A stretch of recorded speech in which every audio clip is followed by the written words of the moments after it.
아직 하반기 설교 지금 본문들을 정하고 있는데 아마 8월 달에는 다양하게 말씀을 좀 보려고 합니다. 그리고 9월 달쯤 하반기 강의할 말씀을 같이 나누려고 합니다.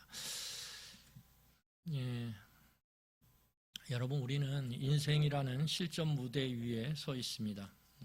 인생이라고 하는 실전 무대죠. 근데 이 인생이라고 하는 이 실전 무대 위에 우리는 다 서 있는데 약간 특징이 있어요. 어떤 특징이 있냐면 이 무대는 리허설이 없어요. 연습이라는 게 없습니다. 연습. 보통 무대는 리허설이라고 해서 본 공연을 하기 전에 연습을 하죠. 그런데 인생이라고 하는 것은 연습이 없어요. 그래서 우리는 다 한 번뿐인 장면들을 이렇게 겪으며 경험하며 지나가요. 그러니까 우리의 인생은 한 번밖에 없는 장면들이 이렇게 붙여진 인생이죠. 그러니까 우리는 매 순간 한 번밖에 없는 그 장면 속에서 선택해야 되고 그리고 살아가야 돼요. 그렇기 때문에 필연적으로 우리의 삶 가운데 찾아오는 것이 뭐냐면 실패예요. 실패. 리허설이 없으니까. 제가 요즘에 많이 생각하는 것이 있어요. 그게 뭐냐면 제가 이렇게 아이들 너무 귀여운 애들이 많아요. 요즘 보면. 그래서 유튜브에 아이를 보는 게 요새 또 되게 기쁨 중에 하나입니다. 아이를 보는데. 제 아내는 강아지를 보고 저는 아이를 봐요.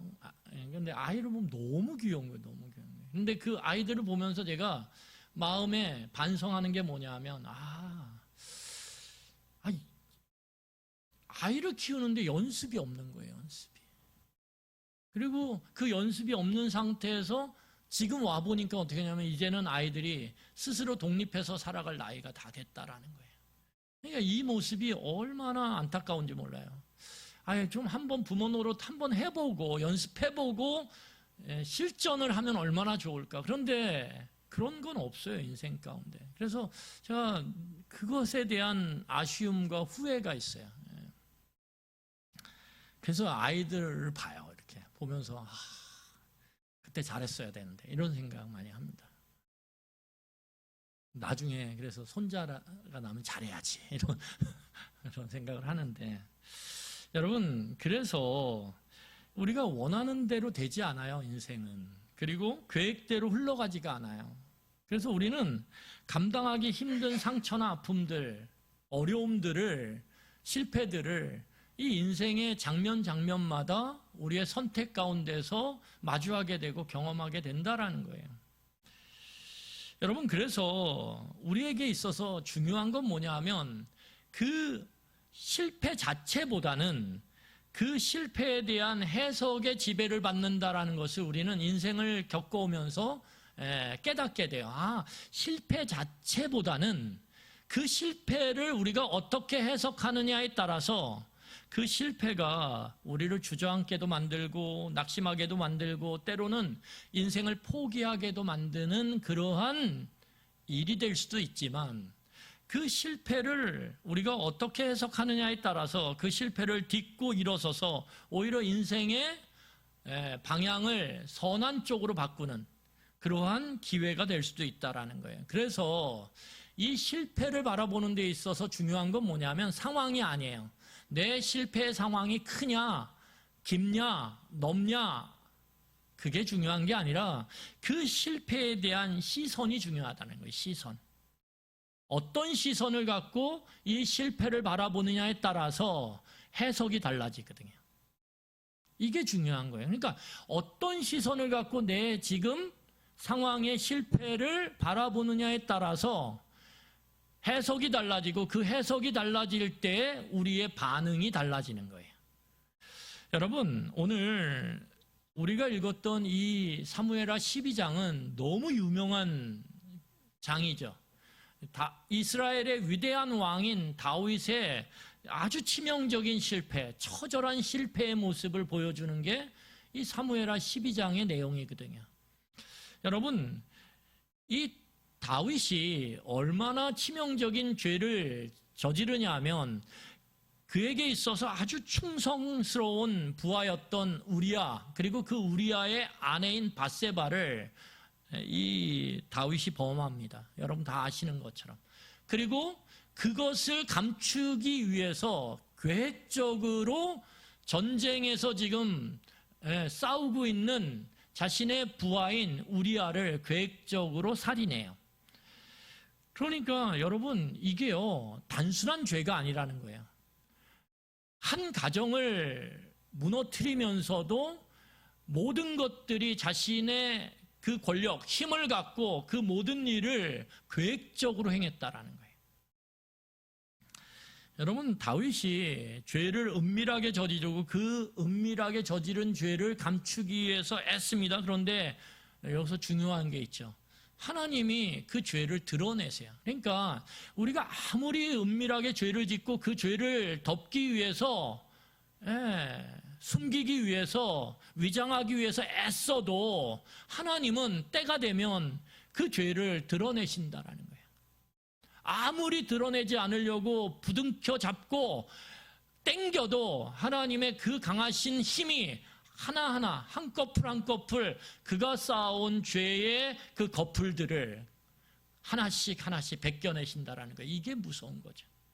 하나씩 다 벗겨내세요. 그런데 오늘 하나님께서 나단 선지자를 보내셔서 다윗의 죄를 드러내시고 오늘 책망하세요. 여러분 나단 선지자가 어떻게 죄를 드러내냐 하면 비유로 죄를 드러내요. 그러니까 이 양을 빼앗긴 가난한 사람의 이야기를 통해서 다윗의 그 마음속에 있는 정의감을 자극합니다. 다윗이 남의 이야기니까 어떻게 해요? 쉽게 판단해요.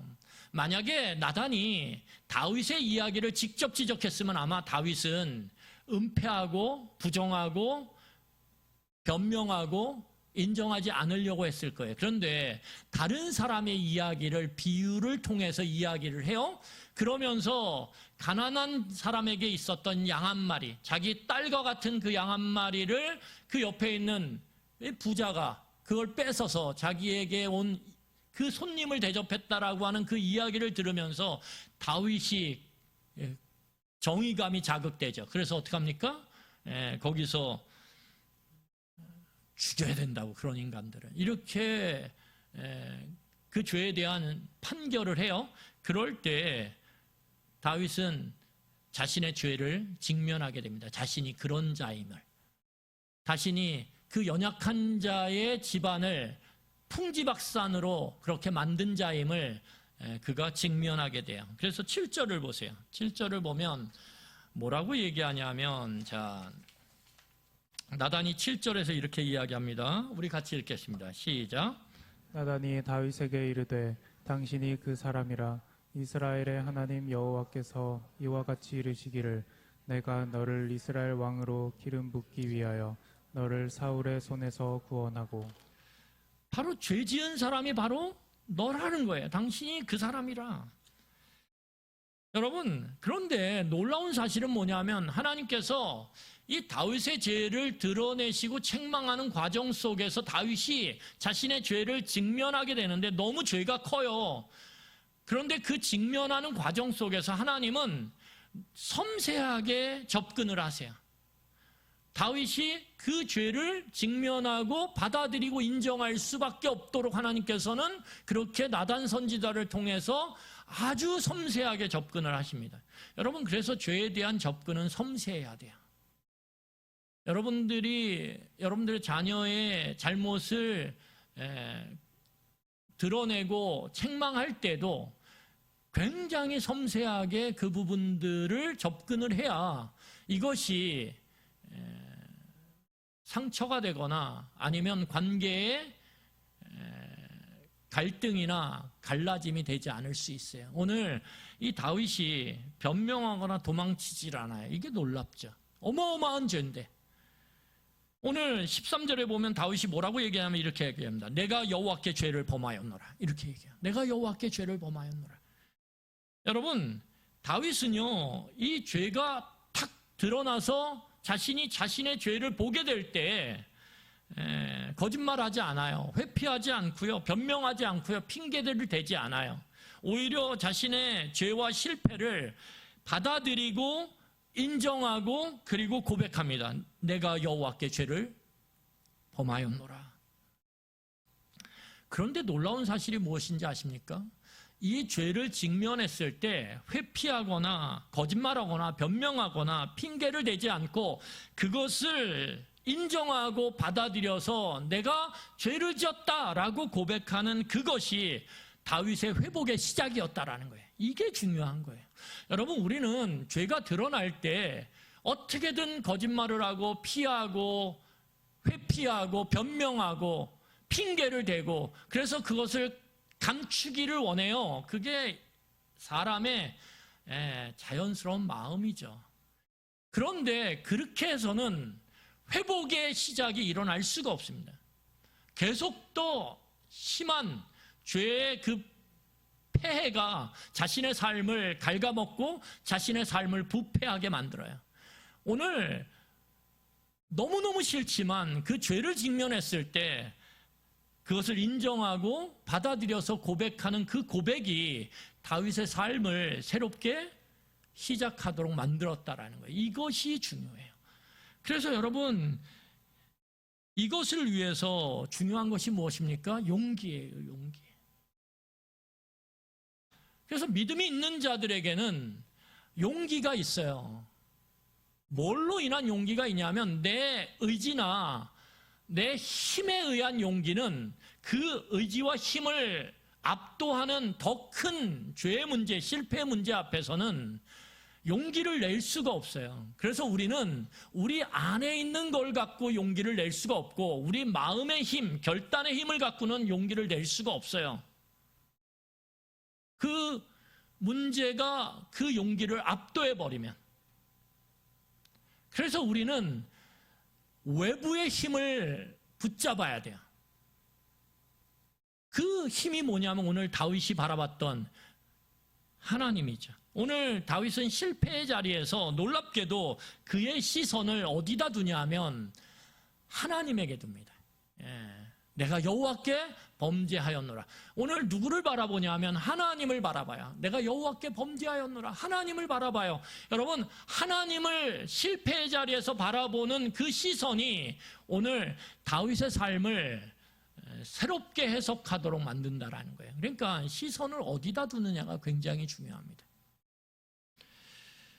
여러분, 오늘 놀랍게도 다윗이 자신의 시선을 하나님에게 두고 그의 실패, 그의 죄를 해석하기 시작할 때 다윗의 삶은 전혀 다른 방향으로 나아가요. 그리고 다윗이 놀랍게 변화가 됩니다. 놀랍게 변화가 돼요. 오늘 그 내용을 우리가 함께 살펴보려고 합니다. 여러분, 다윗이 이 실패의 자리에서 하나님을 바라볼 때, 그 시선을 하나님께 둘 때 그의 삶의 해석이 달라져요. 실패에 대한 해석이 달라져요.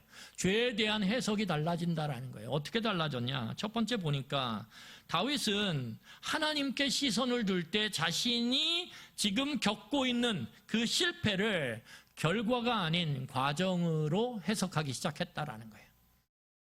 여러분, 이 실패라는 게요, 인생에 있어서 아주 중요한 취급주의 항목입니다. 인생에 여러 가지 취급주의 항목이 있는데 그 중에 하나가 뭐냐면 실패예요, 실패. 이 실패를 어떻게 다루느냐, 어떻게 해석하느냐에 따라서 실패는 우리를 절망으로 끌고 가게 돼요. 그래서 다시는 회복될 수 없도록 만들기도 해요. 여러분, 많은 사람들이 이 실패에 대한 잘못된 취급, 잘못된 다룸, 잘못된 해석을 통해서 다시는 회복될 수 없는 인생의 절망으로 자신의 삶을 끌고 가는 예들이요, 비일비재합니다. 그런데 이 실패를 또 어떻게 해석하느냐에 따라서 이 실패가 기회가 되기도 해요. 그래서 인생의 소수의 사람들을 보면 수없이 실패했는데 그 실패를 바르게 해석함을 통해서 그 인생이 다시 회복되어지고 세워지는 모습들을 우리는 듣게 되고 보게 된다라는 거예요. 그러니까 이 실패라는 게 취급을 잘해야 돼요. 여러분, 우리가 아까 말씀드렸듯이 이 실전 무대인 인생에서 실패라는 건 당연한 거예요. 그러니까 실패라는 것을 우리는 기본값으로 받아들여야 된다는 거예요. 실패하지 않고 어떻게 하면 요리조리 피해가면서 안전하게 내 삶을 살아갈 수 있을까? 그런 건 없어요. 없어요. 불가능해요. 그러니까 실패는 우리의 삶에 당연한 것이다. 왜요? 아니, 연습이 없거든요. 연습을 해도 실수를 하는데 연습을 안 하고 살아가는 선택과 그 삶 속에 실패는 당연한 거죠. 그러니까 당연한 그 실패를 우리는 받아들여야 돼요. 그러면서 이것을 어떻게 다룰 것인가, 이게 우리의 초점이 돼야 된다는 거예요. 어떻게 하면 실패하지 않을까, 이게 초점이 되면 그때서부터는 모든 게 우리에게 스트레스예요. 실패 안 하려고 막 초조하고 실패 안 하려고 서두르고 실패 안 하려고 강박이 우리 안에 억눌려지면 우리의 삶은 더 많은 실패와 더 많은 좌절을 할 수밖에 없다라는 거예요. 그러니까 실패할 수 있다. 그러면 이 실패를 어떻게 다룰 것인가, 그것이 우리의 초점이 돼야 된다는 거예요. 여러분, 우리는 일반적으로 실패를 대하는 태도가 뭐냐면 사람은 실패하면 망했다 이렇게 받아들여요. 아, 실패, 망했어. 아이들이 그런 말 하죠. 조금 실수하고 실패하면 뭐라 그래요? 뭐라 그래요? 아, 망했어 이래요. 망했어. 근데 이게 굉장히 위험한 말이라는 거예요. 망했어. 망했다라는 건 뭐예요? 끝났다라는 거예요. 더 이상 일어설 수 없다라는 거예요. 더 이상 회복할 수 없다라는 거예요. 그게 망했다라고 하는 말이거든요. 그런데 그래서 이제 끝났어. 내 인생 끝났어. 이제 다 끝났어. 라고 그렇게 속단한단 말이에요. 이것을 잘못 받아들이면. 그런데 성경은 실패를 인생의 종결로 또는 망함으로 결코 해석하지 않는다라는 거예요. 이게 중요한 거예요. 성경은 실패를 우리 인생의 종결, 맞춤표 또는 망함, 끝 이렇게 해석하지 않는다라는 거예요. 그렇게 바라보지 않는다라는 거예요. 여러분, 성경은 놀랍게도 이 실패를 결과, 끝, 종결이 아닌 과정으로 바라본다라는 거예요. 그래서 우리의 시선을 하나님을 바라보게 될 때 실패를 해석하는 이 해석이 달라져야 돼. 실패는 할 수 있는데 그 실패가 내 인생의 과정이구나. 이렇게 우리가 해석하고 받아들이는 것이 우리의 삶의 반응을 다르게 만든다는 거예요. 실패할 수 있지? 그런데 그 실패가 내 인생의 과정이구나. 내가 그 과정을 통해서 성장하고 성숙하는구나. 내 삶의 중요한 전환점이 되는구나. 이렇게 받아들이고 해석할 때 우리의 삶의 반응은 달라지는 거예요. 오히려 실패 속에서 우리는 더 힘을 내게 돼요. 여러분, 오늘 다윗은 이 실패를 인정을 해요. 그리고 받아들이고 고백을 해요. 내가 하나님께 죄를 지었다. 그리고 하나님을 바라봐요. 그 하나님을 바라보는 가운데서 다윗에게 그 실패는 뭘로 반응하게 만드냐면 오늘 성경을 보면 하나님 앞에 엎드림으로 반응하게 만들어요. 하나님 앞에 간구하고 기도하는 간절한 엎드림으로 반응하게 만든다라는 거예요. 이게 놀라운 거예요. 여러분, 인생의 큰 실패를 맛보고 그 죄가 드러남으로 만천하에 자신의 그 모든 숨겨진 이면이 드러나게 될 때 여러분, 이 하나님을 바라봄을 통해서 엎드림의 자리로 나아가는 것, 그게 쉬울까요? 쉽지 않아요. 쉽지 않아요.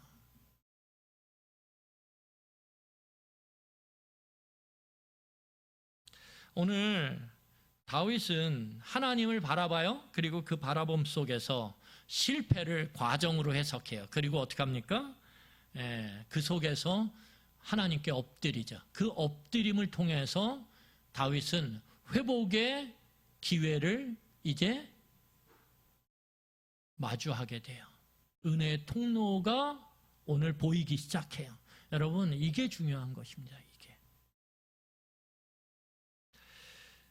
그럼 오늘 두 번째 보면 다윗은 이 실패를 하나님의 사인으로 바라봐요. 어떤 사인이냐? 너의 인생의 방향을 바꿔라. 이렇게 하나님의 사인으로 받아들였다라는 거예요.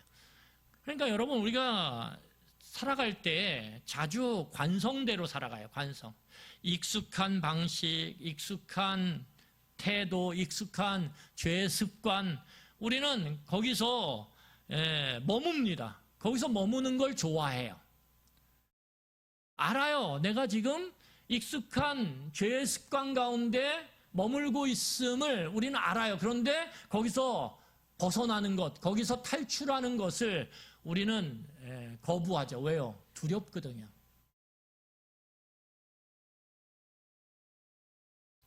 내가 이것을 탈출할지 걱정이 되거든요. 그러니까 그냥 거기서 그냥 머물러요. 그래서 이 실패라고 하는 관성대로, 이 실패는 우리가 관성대로 살아가는 우리의 삶에 대한 하나님의 경고라고 오늘 다윗은 받아들여요. 이 실패가 하나님께서 내게 주시는 경고구나, 사인이구나, 돌이키라고 하는 사인이구나. 그래서 오늘 놀랍게도 다윗은 이 실패를 통해서 자신의 삶을 바라봐요. 이게 중요하죠. 그러니까 하나님을 바라봐요. 그리고 하나님께 바라볼 때 다윗은 하나님 앞으로 나아가서 엎드립니다. 그리고 그 엎드림 가운데서 다윗은 뭘 바라보냐 하면 지금까지 자기가 걸어왔던 그 길을, 자신을 바라보기 시작해요. 여러분, 이 순서가 중요한 거예요. 실패 속에서 하나님을 바라보고 그 하나님을 바라봄 가운데 하나님께 엎드리고 엎드림 가운데 누가 보이기 시작해요? 내 죄의 걸음, 내 실패의 모습들이 보이기 시작하죠. 자신의 모습이 보이기 시작하는 거예요. 그러면서 깨닫는 거예요. 내가 하나님을 업신여겼구나. 내가 하나님이 하지 말라고 하는 일들을 그렇게 아무렇지도 않게 행했구나. 내가 교만했구나. 내가 하나님의 주권을 인정하지 않았구나. 내가 마치 내 삶의 주인인 것처럼 그렇게 선택하고 결정하고 살았구나. 남의 가정과 남의 생명마저도 내가 그렇게 내가 좌지우지할 수 있는 것처럼 그렇게 행했구나. 자신의 모든 적나라한 죄의 모습, 그 실패의 모습들을 그가 보게 되었다라는 거예요. 여러분, 그래서 오늘 성경을 보면 다윗은 거기서 회개를 해요. 돌이키죠. 이 돌이킴의 결단이 일어나는 거예요. 자신의 죄의 모습들을 보게 되니까. 그런데 이 죄의 모습들을 보게 될 때 그것이 어디서 봐야 되냐면 하나님 앞에서 봐야 돼요. 그래야 우리는 돌이키게 되는 거예요. 만약에 하나님 안에서가 아니라 그 모습을 그냥 내가 봤다면 여러분, 우리는 그걸 감당할 수 없어서 아마 스스로 자신의 생명과 자신의 삶에 대한 결론을 스스로 내릴 수도 있어요. 이게 위험한 거죠. 하나님 안에서 자신의 죄를 봐야 거기서 돌이킴의 은혜가 있는 거예요. 회개의 은혜가 있는 거예요. 여러분, 오늘 세 번째로 보면 다윗은 같은 실수를 반복하지 않습니다. 이게 중요하죠. 여러분, 오늘 실패는 누구든지 할 수 있어요.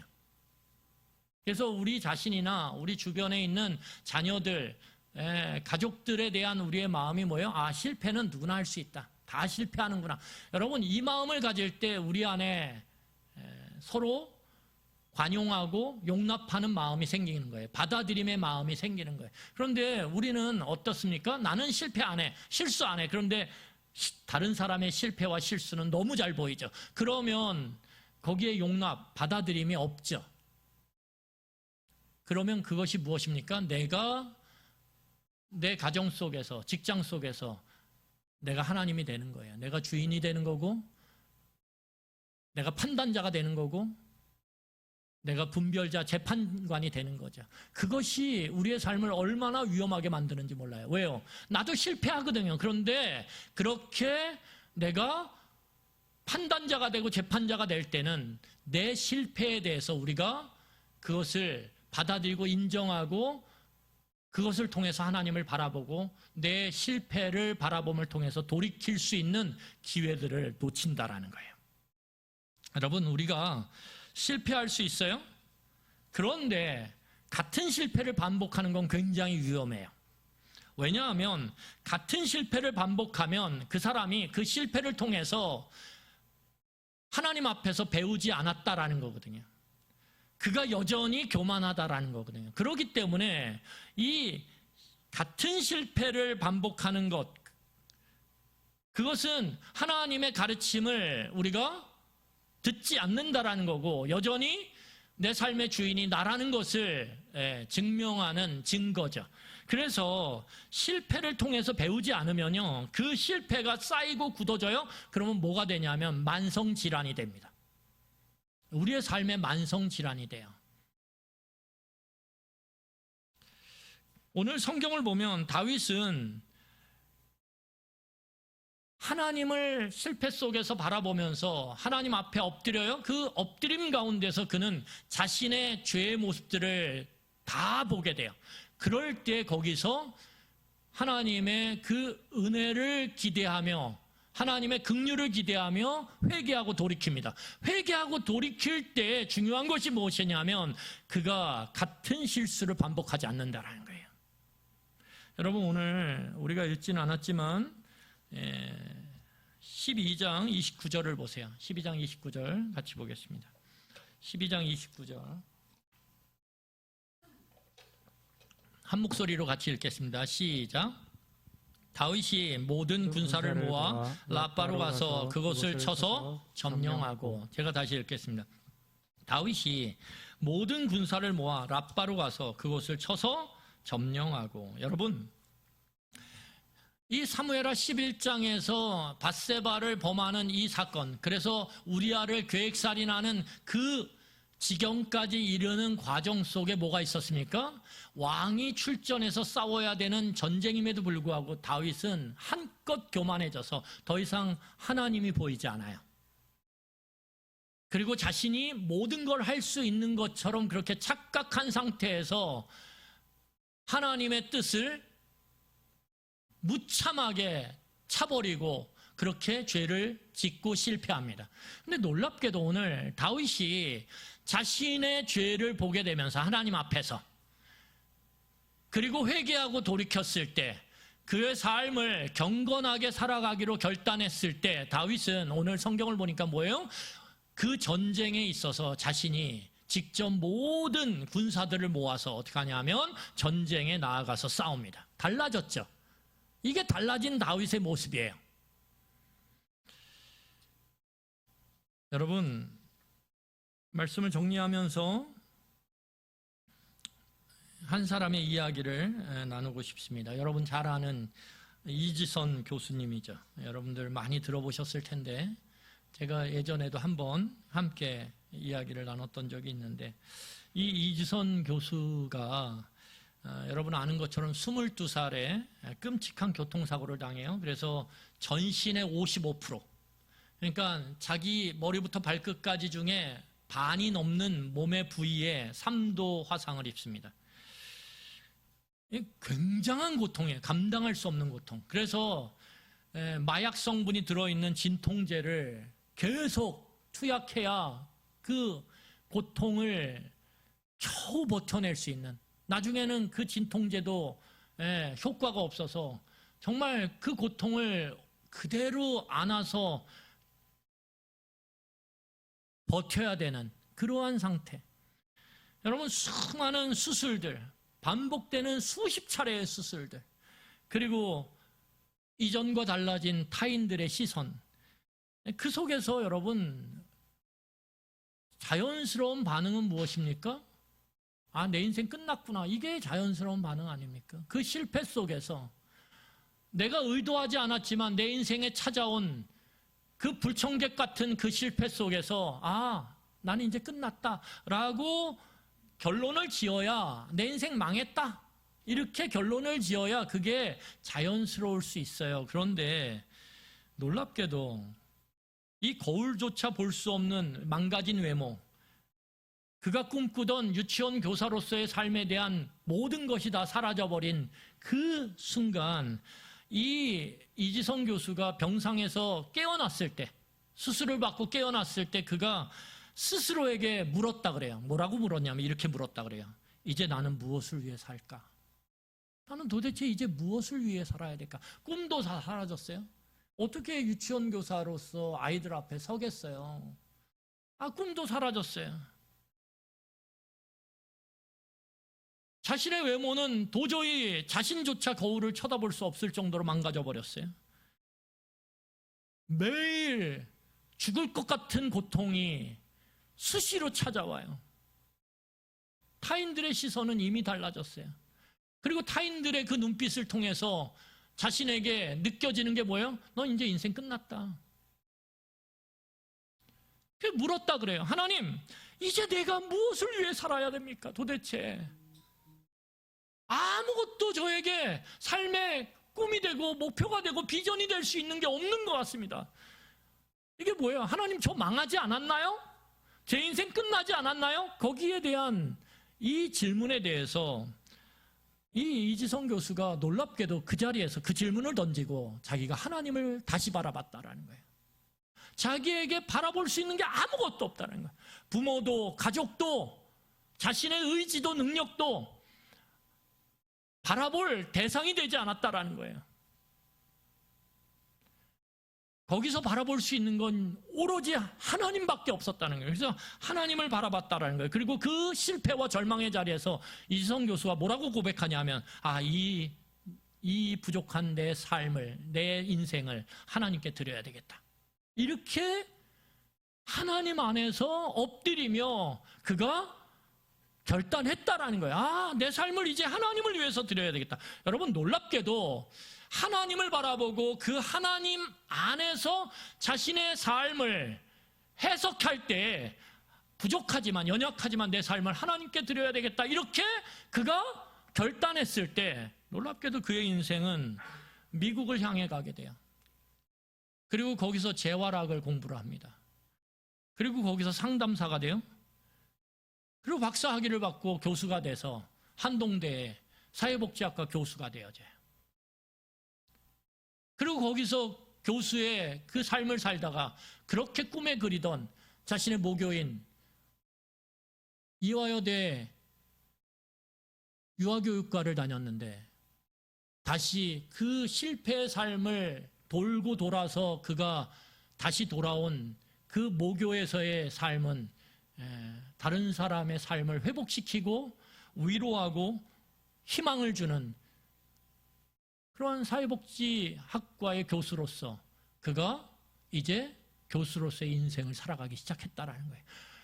한 번도 생각해 보지 못했던, 그런데 놀랍게도 그의 삶이 확장되어져서 선한 영향력들을 미치기 시작했다라는 거예요.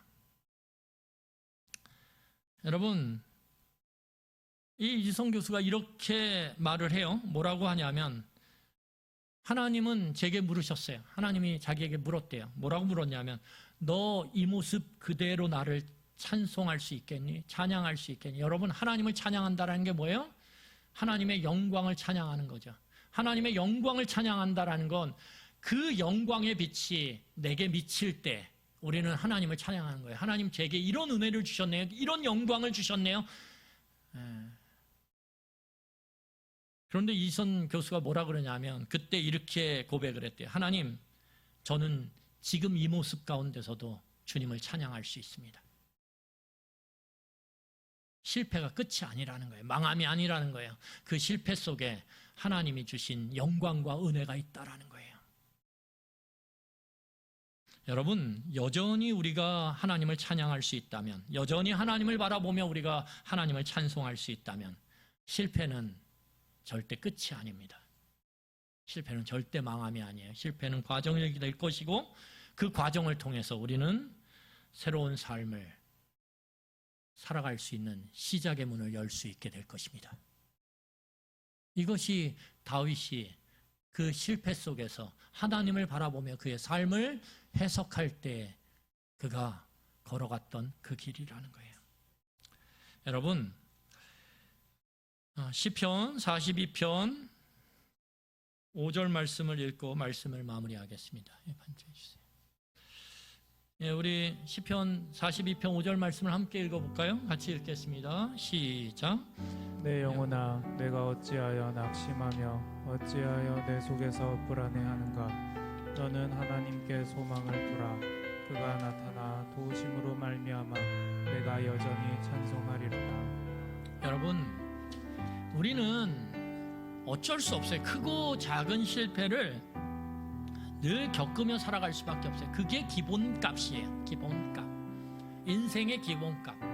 우리가 태어나서 숨을 쉬고 살아가는 동안에는 끝없이 우리의 선택은 실패를 경험하게 될 거예요. 우리의 일함은 실패를 겪게 될 거예요. 그때 중요한 것은 실패 자체가 아니에요. 그때 중요한 건 우리의 시선입니다. 사탄은 우리가 실패할 때마다 우리의 시선을 하나님으로부터 반대 방향으로 그렇게 돌리도록 우리를 계속 속여요. 하나님으로부터 우리의 시선을 도망치도록 우리를 계속 자극해요. 야, 네가 실패했는데, 네가 죄를 지었는데, 그걸로 인해서 이렇게 망했는데 하나님을 또 바라본다고? 하나님 앞에 나아간다고? 네가 양심이 있어? 네가 도대체 제대로 된 신앙이냐? 끊임없이 우리에게 하나님을 향해 시선을 돌리지 못하도록 우리의 눈을, 우리의 마음의 시선을 하나님을 향한 반대 방향으로 계속 돌려요. 그래서 어두움밖에 없도록, 두려움밖에 없도록, 소망이 없도록. 그런데 놀랍게도 성령님은 성경을 보면 하나님의 사람들이 수없이 실패하죠. 이스라엘 백성들이 광야 40년 동안 수없이 실패하죠.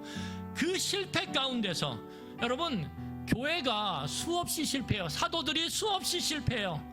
그 실패 가운데서 성령님은 우리의 시선을 하나님께 돌리도록, 그리고 우리가 하나님께 나아가 엎드리도록 그렇게 만드신다는 거예요. 그리고 그 가운데서 이 시편 42편의 5절에 이 시인이 고백하는 것처럼 고백하게 하신다는 거예요.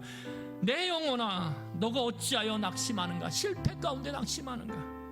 어찌하여 너의 그 실수와 실패 가운데 불안해하는가?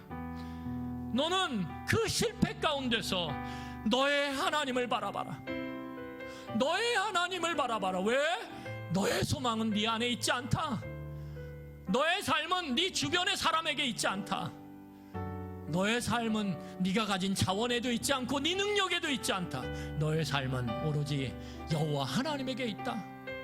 그 소망 되신 하나님을 다시 바라봐라.